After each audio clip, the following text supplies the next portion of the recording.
दिलचस्प बात है कि जिस लुलु मॉल का जिक्र हो रहा है उस लुलु मॉल का विश्व भर में सालाना 6,000 अरब डॉलर का टर्नओवर है और ये पहला मॉल नहीं है भारत में। इससे पहले कोची, तिरुवनंतपुरम और बेंगलुरु में भी ऐसा मॉल बनाया गया था। लखनऊ में ये बड़ा मॉल है जो जिसको कहा जा रहा है कि नॉर्थ इंडिया का सबसे बड़ा मॉल है।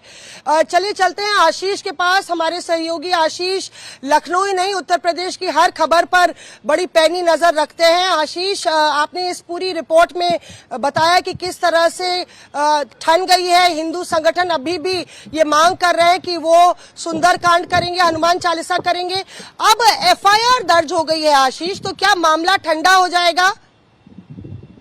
नहीं मौसमी, गुड मॉर्निंग वेरी। मैं आपको बताऊं कि ये मामला जो है पूरी तरीके से तूल पकड़ता जा रहा है। साफ तौर से एफआईआर तो अब दर्ज की गई है जब हिंदू संगठनों ने लुलु मॉल के खिलाफ मोर्चा खोला, और मोर्चा ही नहीं खोला, वहां अंदर घुसकर सुंदरकांड करने का प्रयास करने लगे। हालांकि मौके पर पुलिस मौजूद रही, उन्होंने गेट भी बंद कर दिया। हालात ये हो गए थे कि लोग जो आने जाने वाले थे वो तक भौचक हो रहे थे कि आखिर इतना बड़ा मामला चल क्या रहा है कि पूरा हिंदू संगठन बाहर नारेबाजी कर रहे हैं, लुलु मॉल के अंदर सुंदरकांड करने की बात कर रहे हैं। ये जब पूरा देर शाम चलता रहा उसके बाद मौसमी, आपको थोड़ा सा बताना चाहूंगा कि जिस तरीके से ये नमाज का जब वीडियो वायरल हुआ उसके बाद से ही लुलु मॉल इनकार करता रहा कि ये हमारा वीडियो नहीं है। पर सवाल ये खड़ा होता है कि आखिर आपका वीडियो नहीं है तो इतनी तादाद में लोग जो अंदर पहुंचे, नमाज अदा कर रहे हैं, तो कहाँ सिक्योरिटी कहाँ पर थी, कहाँ पर आपके ऑफिसर्स थे जो हर फ्लोर पे रहते हैं।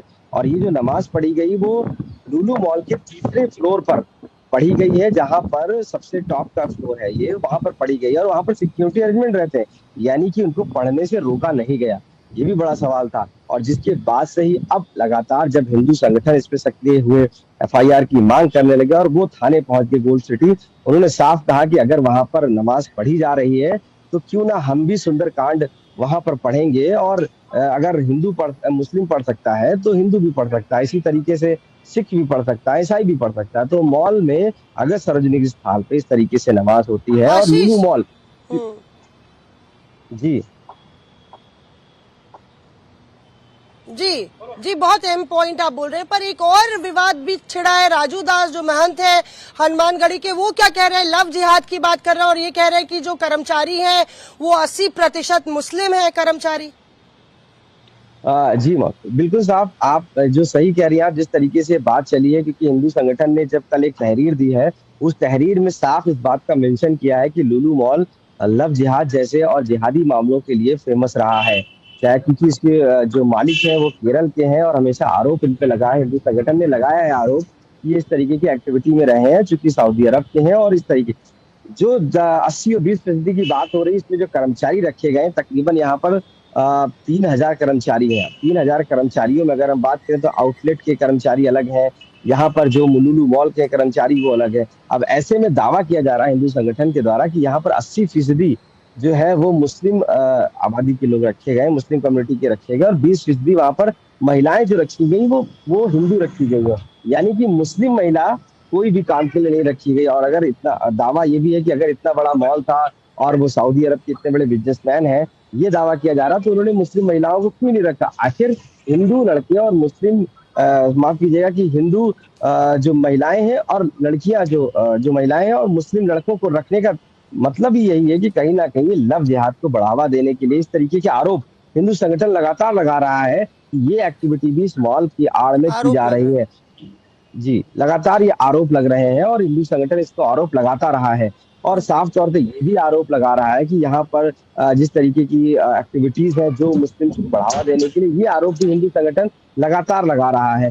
तो उन आरोपों की जो दावे हैं उनको कहीं ना कहीं पुलिस भी इन्वेस्टिगेट कर रही। कल जो तहरीर दी गई थी हिंदू संगठन की तरफ से, उसका अभी तक हालांकि इसमें जांच चल रही कि कितनी बात की सत्यता है इसमें। और नमाज का इशू तो मेन था ही था, क्योंकि नमाज पढ़ने जब लोग पहुंचते हैं वहां, चूंकि मौसमी जी आप भी समझिए कि जिस तरीके से एक सार्वजनिक प्लेस है, वहां पर हजारों की तादाद में लोग आ रहे हैं सामान खरीदने, और ऐसे में एक जगह पर जो तीसरी फ्लोर है लुलु मॉल की, वहां पर एक स्थान पर तकरीबन 1 दर्जन लोग नमाज पढ़ते हैं, बाकायदा वहां पर रहते हैं। और जब वहां पर हम पहुंचे थे, हमने देखा वहां पर सिक्योरिटी के अरेंजमेंट्स हैं, वहां पर लोग खड़े रहते हैं सिक्योरिटी।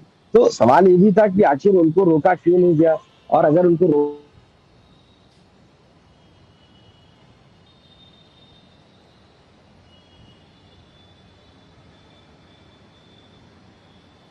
आशीष, आवाज आ रही है आपको? अलग तरीके इसको लेकर देखिए आशीष ये बात कर रहे थे कि आखिर रोका क्यों नहीं गया, और बहुत अहम बात। आशीष आपकी आवाज चली गई थी, अपनी बात कंटिन्यू कीजिए। कांड करेंगे, हनुमान चालीसा करेंगे।